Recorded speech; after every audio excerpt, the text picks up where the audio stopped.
আসসালামু আলাইকুম ওয়া রাহমাতুল্লাহি ওয়া বারাকাতুহু।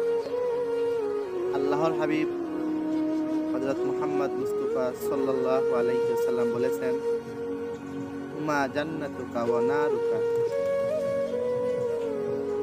হাদিস শরীফের অর্থ,